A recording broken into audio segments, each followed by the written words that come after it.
Acara diskusi digelar pada Jumat 12 Maret 2021 yang dibuka secara virtual oleh Wakil Menteri Hukum dan HAM Edi Hiarij.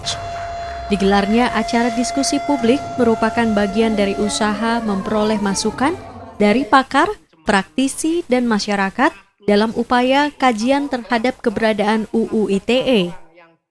Pembahasan UU ITE menjadi mutlak diperlukan untuk menjadi dasar pemanfaatan teknologi informasi sekaligus sebagai payung hukum mengatasi berbagai tindakan melawan hukum serta pelanggaran tindak pidana teknologi informasi atau cybercrime. Dikatakan UU ITE harus dapat melindungi berbagai kepentingan hukum, yaitu kepentingan hukum untuk melindungi kebebasan berbicara, menyampaikan pendapat dengan lisan dan tulisan, dan kepentingan hukum untuk melindungi kebebasan berkomunikasi dan memperoleh informasi sebagai hak yang bersifat hak konstitusional. Di masyarakat tidak dapat dipungkiri pasal ini menimbulkan keresahan, terjadi multitafsir, distorsi antara penyampaian kritik dengan pencemaran nama baik atau penghinaan, sehingga terjadi saling lapor di masyarakat. Presiden Joko Widodo saat ini memberikan arahan pada rapat pimpinan TNI Polri di Istana Negara Jakarta 15 Februari 2021 menyatakan, semangat awal Undang-Undang ITE adalah untuk menjaga agar ruang digital Indonesia bersih, sehat, beretika, dan produktif. Kalau implementasinya menimbulkan rasa ketidakadilan, maka undang-undang ini perlu direvisi. Hapus pasal-pasal karet yang multitafsir yang mudah diinterpretasikan secara sepihak. Jimmy Usfunan, dosen hukum tata negara Universitas Udayana, salah satu narasumber dalam acara diskusi publik mencontohkan kepada kasus Baik Nuril dengan akan diadakannya revisi khusus pasal 2728 dan 29 oleh pemerintah, dirinya menyambut baik upaya pemerintah.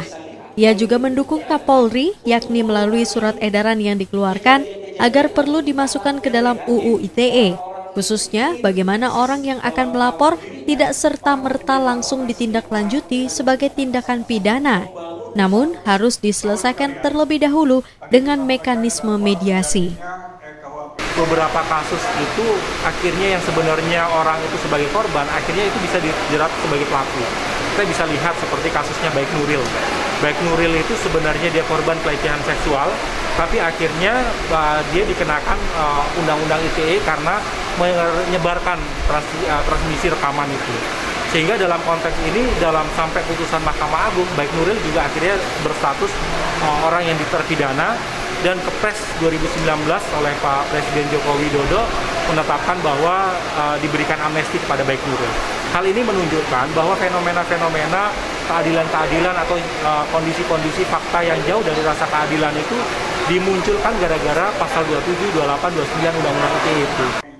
Selain menggelar diskusi publik Undang-Undang Informasi dan Transaksi Elektronik, Kementerian Hukum dan Hak Asasi Manusia Republik Indonesia, Direktorat Administrasi Hukum Umum, bekerja sama dengan Kemenkumham Bali juga menggelar diskusi publik tentang rancangan Undang-Undang Hukum Pidana.